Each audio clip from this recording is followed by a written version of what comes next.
Hello, everyone. Welcome back to the RationalInvestor.com's Daily Brief Recap. Welcome back to. Actually, I'm hearing that it is a blue moon supposed to happen on Halloween, a second full moon. I think they said last time we had a full moon on Halloween was something like 50 years ago or something. So. Anyway, definitely exciting time in the markets, and of course, coming up into a new celestial event here. Guess about the second or third week of November. We have the big Jupiter-Saturn cross, December 21st. Oh, man, what a crazy year. What I'm kind of worried about, and we had sort of talked about this through the summer, I guess first and foremost, Stuart's been working away on the algo and engine, so we had it down there for a bit, and then he's back up and running. I think the simple message that we can take from our little breadth indicator here is we're flirting up in the 70, right? That's technically overbought territory.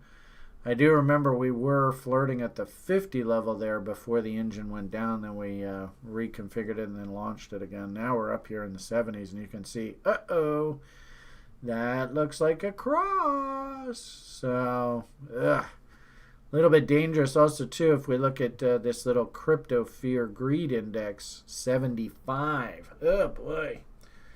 Anytime you get these oscillators above sort of 70, 80 area, that is technically overbought, and below 20, 30 area is oversold.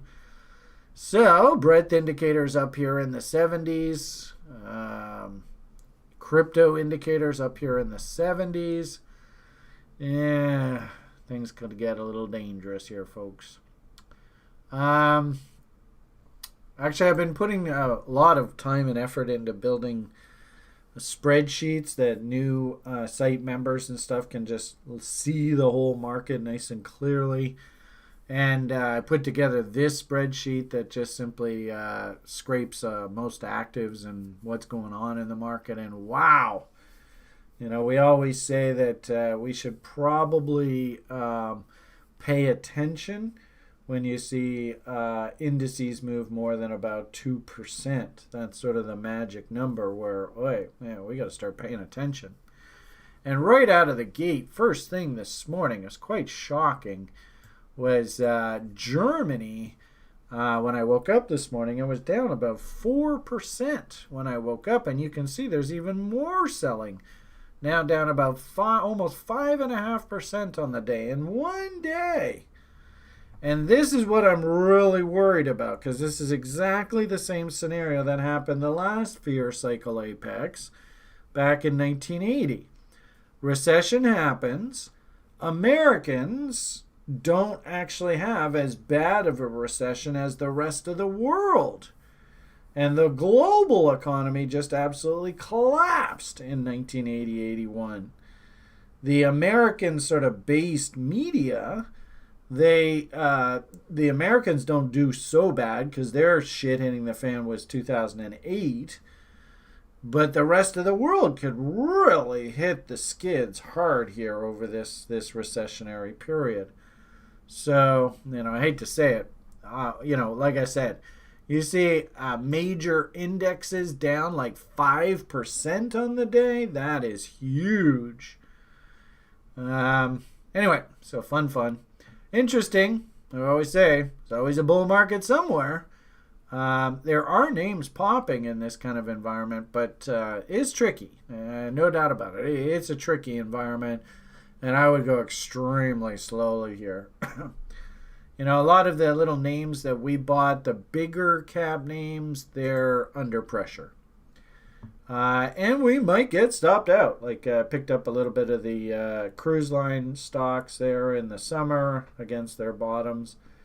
They're very, very weak. Picked up some of the airline stocks there just on Thursday, Friday last week. They've just come back to where we bought them, so they haven't really broken down. But could we see the whole market just melt down here? Totally possible. And if stop levels are tripped, then I have to obey my plan and just simply walk away. It's a trader's life. The good thing is, of course, actually a lot of the names that we buy actually are bucking the overall trend. Like we got a double off on a stock on Friday. In this kind of market, wow, that's crazy. But what the hell, I'll take it when I can get it. Looking at our little conversation matrix here for you guys, obviously the message is fairly clear. US dollar index up. It looks like it's trying to pivot off of this little ABCD we've been sort of hunting for. And the interesting thing, too, about the US dollar is that technically this is actually a level that we should expect buyers to come back in if we're thinking about things like reload zones. So it's actually stunningly cliche. There's your reload zone, 78.6. Sexy ass trade location there. Probably a little tough for just Joe six-pack trader to take. But this ABCD, I really do like that as an objective. To the downside, that's been hit. Inside bar reversal. And here we are, risk off, right? US dollar up on the day. That's usually a risk off bet. Also, too, was a lot of this push higher here on the hopes that things like the U.S. government would approve new stimulus packages.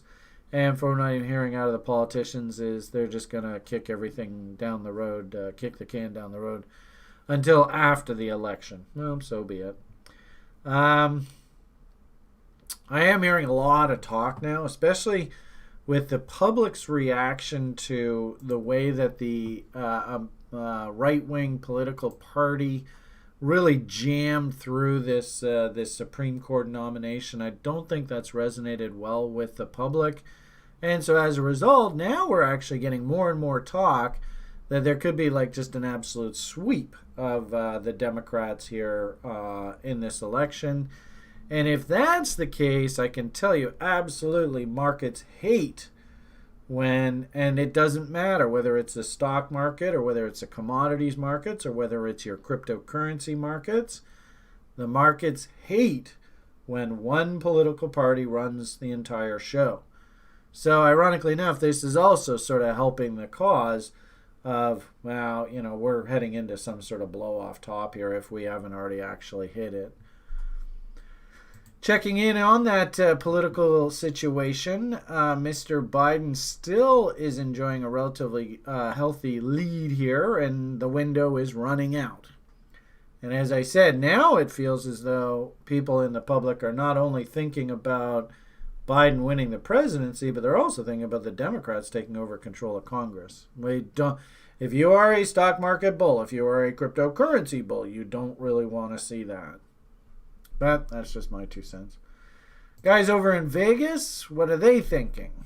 They've actually bid Mr. Biden back up to the point where the odds are now comfortably about 2-1 in Mr. Biden's favor. Mr. Trump needs some sort of Hail Mary, miracle to pull a win out here, in my opinion. But we'll see what happens. And I think that the stock markets themselves, they don't like this, right? Down 800 points here on the Dow, 260 on just a sea of red, right? I think that the stock markets are getting the message that, hey, the political situation in Washington is potentially changing here.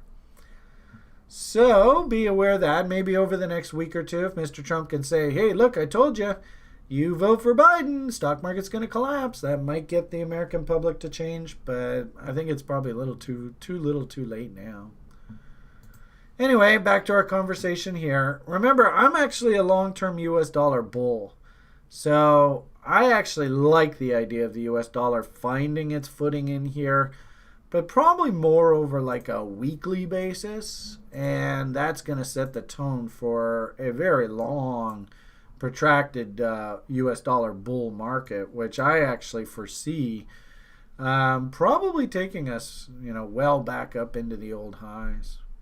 We'll see. Only time will tell. It's just Brian's crazy rants, but I am a U.S. dollar bull for whatever it's worth. I just don't know whether we actually pivot back up here before we get beyond this COVID nonsense, or whether that has to happen after, which might be like a year or so down the road. Tough to say. I guess what I would just simply say is for our conversation for you guys, we're down at the bottom end of a range. The US dollar's come down an awful long way. Looks like it's gaining some traction to the upside, which is basically a risk-off bet. And in that kind of case, does it make sense what we're seeing out of the markets? Stocks getting hammered. Crude oil started to break last week. Remember, we were kind of asking why were stocks up and crude was down. Looks like crude was right. And I've been frozen out here, bastard. So on any kind of counter trend rally back up against these highs, we'll keep hunting for short opportunities. But for the time being, I'm completely frozen out there now. Bonds enjoying an up day, which you would expect with risk off. Fascinating to watch how gold just can't really do anything here once again. Have to see it back up through this high here, 1936, for us to get a little bit of short-term bullishness. But the magic number really for this gold bull to be really rocking and rolling is about 1960, we'll say, somewhere in that area. 1 low, 2 lows, 3 lows, 4 lows. So that's not bad. We've got our TRI SOF Club meeting tomorrow night. So we'll probably go and look at the gold stocks, see if they're suggesting higher. And it's interesting, a few of the little junior gold stocks that I'm interested in, they're actually not looking too bad. So, should a bottom come in on the gold, those gold stocks would actually validate that kind of thinking here. But it just ain't in here today. Right now, what I think's happening here is this is margin call kind of conversation. And in margin call kind of conversation, this is a situation where you've heard me say this before. If you can't sell what you don't, if you can't sell what you want to sell, you sell what you can sell. And that might just be like people are selling the gold just because they need to raise capital to meet margin calls elsewhere. Things like the, what do we call them? Mega F stocks. Ooh, super dangerous. And I wouldn't touch any of them with a 10-foot pole right now. Even my bottom fish attempts in things like the cruise lines and the airlines, even they're under pressure. The big cap tech stocks, they could be under real pressure here. I'm light on my toes. If any of that shit starts to break down, I am totally gone. Little junior stock market actually outperforming the senior stock market. We've seen this trend now for a while, which would validate that kind of we are moving into growth cycle. And interesting on a couple little names that we have, we're actually getting double bottom breakouts and markets are moving to new highs today. We had a Feigenbaum level hit on one of our little mushroom names. What the hell's going on here? So, I'll take it where I can get it. But I couldn't chase a market like this up top here. If anything, this looks really, really dangerous. I think I just sort of told the community on general, I'm probably not going to be buying a hell of a lot for a little bit. Maybe some gold names if they're perking up as a defensive play kind of thinking. I'll say also, too, my bear ETFs, the DOG and the SPSX, they're starting to perk up as well, so I might do some buying in those kind of things. As for crypto, they often say that, I'm getting the impression it's one of those, if I can't sell what I want to sell, I sell what I can sell, and they're just selling everything right across the board here today. Sometimes you get into those kind of market environments. Stocks down, crypto's getting its ass kicked right across the board, spreads are down. This is just basically a risk-off market. Anything that's risk-related is getting just ripped. And that's fine. That's, it does happen in markets. The problem that I have with Bitcoin here, of course, is we've come a million miles. Very, very difficult for me to, even look anybody straight in the face and say, yeah, you can buy Bitcoin here this is value. I mean, it's not, in my opinion. It isn't. Can we work our way higher here as we work through this face rip Fakazi crazy Insano 2020 like this image sort of suggests? Sure. Does that mean you can justify coming in and buying the corn right here? No, not for a moment. And the problem here at this level is, I was kind of trying to talk to the public, through the daily brief about this is, most of the public, they don't look at these kind of price charts. They look at something like this, and this is just Greek, right? What the fuck are you looking at? Most of the public, when they look at the market, they see something like this. And how are you supposed to say, here's Bitcoin, 12,879. Is that a buy? Maybe it is. I don't know. Is it value? Is it high? Is it low? I don't know. So, we as technicians, we get a little bit of a helping aid. Like, we can look at this price and go, hey, you know what? This looks like it's gone a little bit too far, too fast, folks. Actually, here, these are just 45-degree angles, though. So, actually, don't worry too much about that. Right now, we'll just get rid of that. All right. So, looking at this this chart, I mean, what I'm worried about here is this looks actually very harmonic to me. This is what's called a 3 drives pattern, where we can go this move up to this move. We should expect to see on the 3 drives pattern the market stalls at 127.2. So if we go 127, boom, and bang, stop.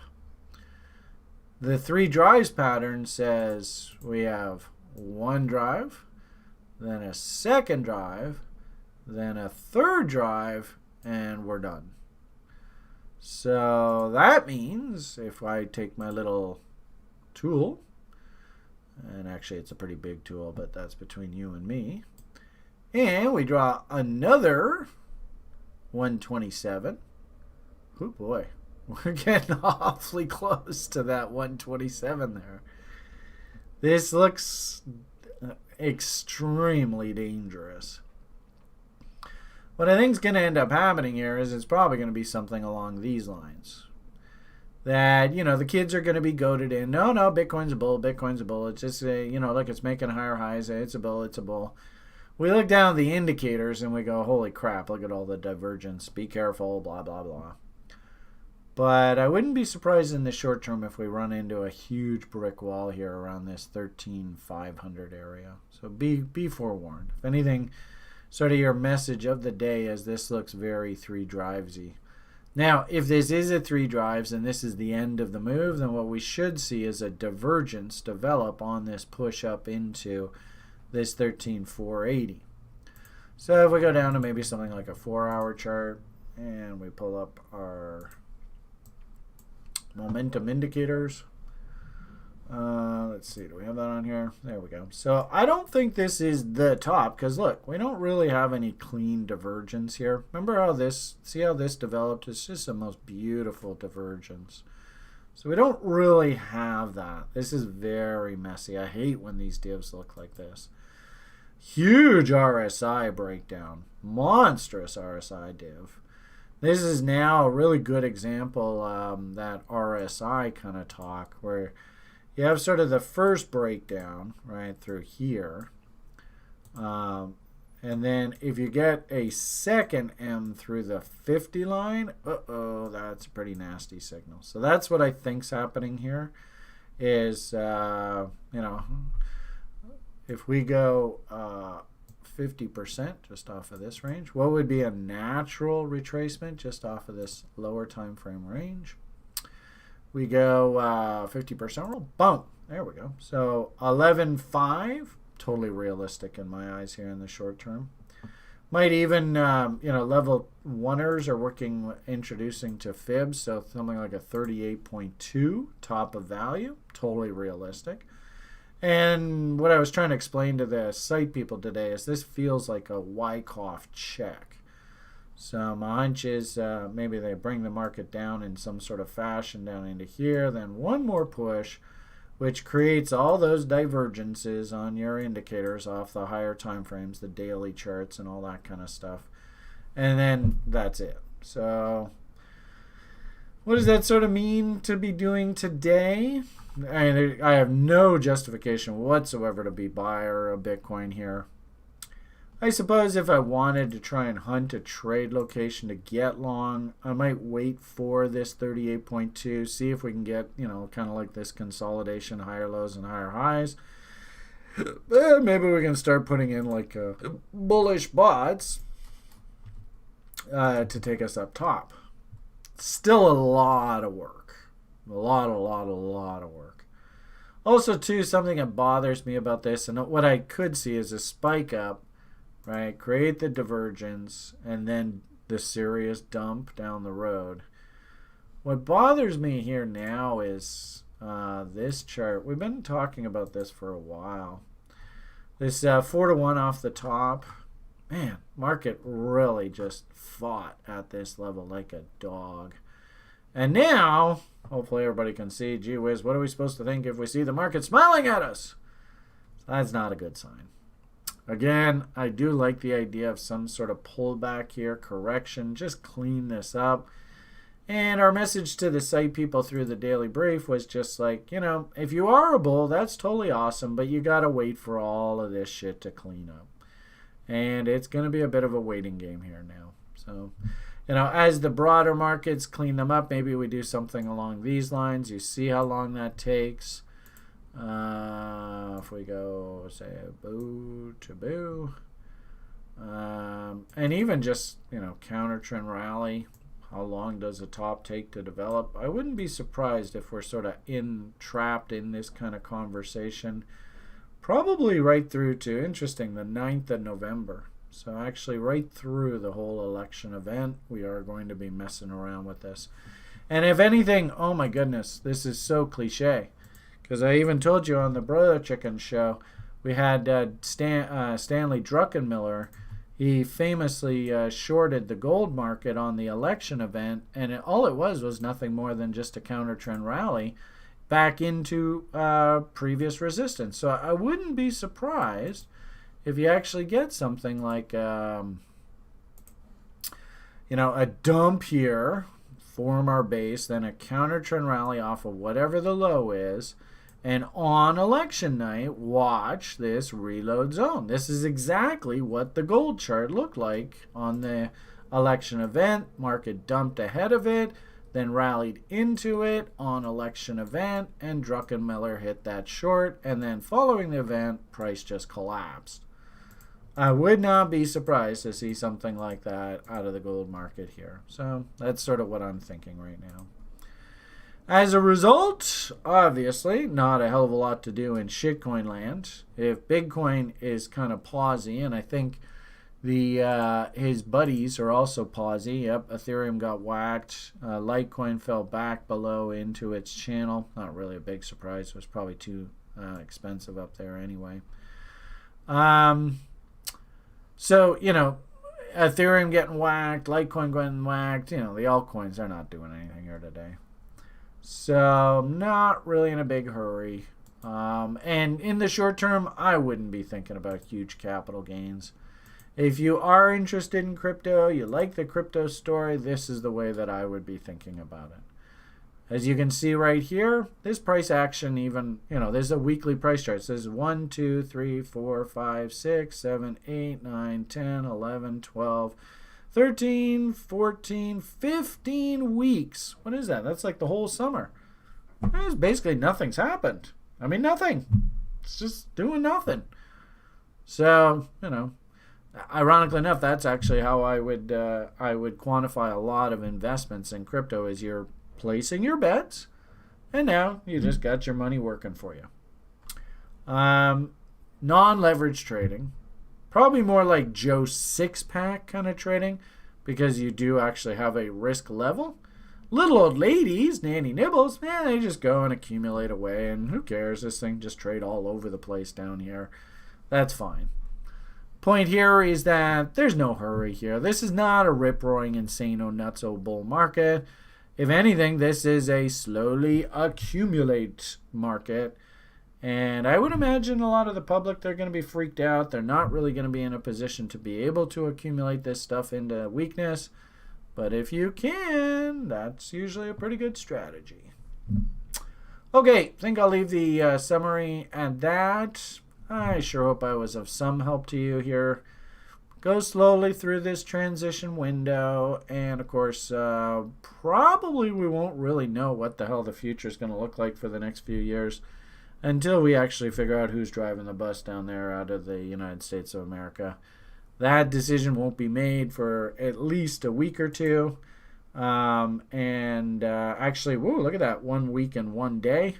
We got to get through Halloween and the blue moon, full moon on Halloween. Wow, you don't see that every day.